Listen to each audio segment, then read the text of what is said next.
नमस्कार, मी मनश्री पाठक. बातमीपत्रात आपलं स्वागत. आता पाहूयात लोकसभा निवडणुकीचा विशेष कार्यक्रम छोटा पुढारी अमरावतीतून.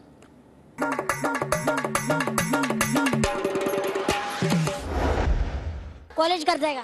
नाही. मग कुठे चाललाय? स्कूल मध्ये. बरं, स्कूल मध्ये मतदानाचा अधिकार आला का नाही? आलाय. कोणाला मतदान करणार? रवी राणा. विकास झालाय का? बर, ताई नमस्कार. नवनीत राणा. आजचे दिन आले का? आजचे दिन आले ना. नाही आले. मग कधी येणार आहेत? माहिती नाही. माहिती नाही. मोदी सरकार म्हणते आमच्या काळात महिला सुरक्षित झाल्या का? नाही झाल्या सुरक्षित. बोला. आमच्या इथं मोर्शी डेपोच्या आडणाऱ्या गाड्या राहायचे तर ते सुपरचं बोर्ड लावून आता याचा काय प्रॉब्लेम आहे? आम्ही तिथं सांगितलं ते 3:15 आमच्या 3:15 गाडी कैसा गेला. म्हणजे याच्या चूक कोणाची? नाही पण ड्रायव्हर कंट्रोलरची. मोदी सरकार येईल, बर, राज्यात येईल. आपकी बार 400 पार होणार का? नाही, 400 पार नाही होणार, पण अमरावती लागणार. मोदी सरकारवर नाराज दिसतोय. थोडं नाराज, जनता नाराज आहे. मग तुम्ही खुश आहेत? नाही, मी पण नाराज आहे. तरुण पोरांना नोकऱ्या मिळाल्या का? नाही मिळाले. जे कोणी चांगलं काम करेल त्यांना देऊ. पुण्यातला म्हणून सांगू शकत नाही ना. तुमच्या मनात कोण? आता मी कसं सांगणार? कोणी केला विकास? सरकारनं, मग कुठल्या सरकारने? बीजेपी सरकारनं. बर. ते तुम्हाला माहिती का कोण कोण उभं राहिले इथं मतदान? मला नाही बा माहिती. मतदान कुणाला देणार? तुले देऊ ना. मोदीले. इथं ताई आपल्या मेकअप व्यवस्थित करून बसलेले आहेत. ताईंना विचाराय. ताई नमस्कार. नमस्कार. बोला. कुठे चाललंय ताई? मी नागपूरला. नागपूरला का? प्रॉपर कुठले? नागपूरचेच. दर्शनाला आली होती अंबादेवीच्या. की बार 400 पार होणार का? बिलकुल. मोदी सरकारवर खुश आहेत का? काय म्हणतो? मोदी सरकारवर खुश आहेत का? मतदान कुणाला करणार? कोणाला करू तू सांग. तुम्ही कुणाला करणार? तूच सांग ना, त्या मतदान करतो. मग कैसे खेड्यातला लेड बाय माणूस. दादा नमस्कार. नमस्कार. एक मिनिट. कुठले आहेत? पुण्याचे. पुणे. गर्लफ्रेंड संग फोन करताय काय? नाही, मित्राचा फोन होता. वाटतंय कोणाचा विजय होणार? हे बघता येईल, ते अजून काय नक्की सांगता येत नाही.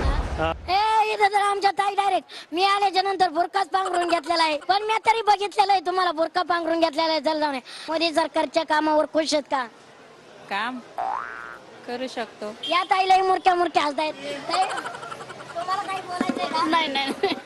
चला पुढे जाऊया. दादा लय विचार करत बसलेत, काही टेन्शन मध्ये बसलेत. काय विचारूया? दादा नमस्कार. नमस्कार. आमचे बळवंतराव वानखडे बर, यांना मतदान करायची इच्छा आहे.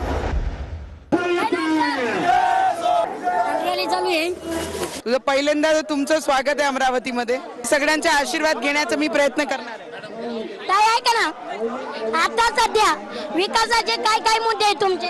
खूप सारे मुद्दे आहे. आता मी आज रॅली करत आहे, आशीर्वाद करत आहे. तर मुद्दे ना सांगताना मुद्दे सगळे माझे लोकांना माहीत आहे. 2019 मध्ये नवनीत राणाला अमरावतीकरांनी सून म्हणून आशीर्वाद दिलेलाच आहे. आता तुम्ही 5 विकासाची महत्वाची कामं सांगा की, म्हणजे काय झाले?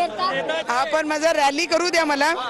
आपण थोड्या वेळात परत कंटिन्यू करू. निश्चित ताई पण अजून 25 गावात लाईटीची समस्या आहे. 12 गावाला सोडवले ऑलरेडी. 12 गावाचे पैसे डिमांड केले आणि येणारे 1 वर्षामध्ये ते 12 गावीकरण. 75 वर्षाचा गड्डा भरायला मला 5 वर्ष कमी आहे. विरोधक कोण अशी टीका होती. भरपूर प्रकरण गाजले की 2 कोटीची गाडी फिरायला आणि 17 रुपयाची साडी. नेमकं काय येत आहे ते प्रकरण? आम्हाला सगळ्याला ऐकायचे. मला असं वाटतं नवनीत बोलली तरी नवनीत राणाचा विरोध आहे. नवनीत राणा काही नाही बोलली तरी विरोध आहे. आता फक्त माझा एकच लाटचं जेवण प्रश्न विचार. बरं ठीक आहे ताई, आपकी बार 400 पार होणार का नाही? तो अमरावती करो 400 पार होगा ना.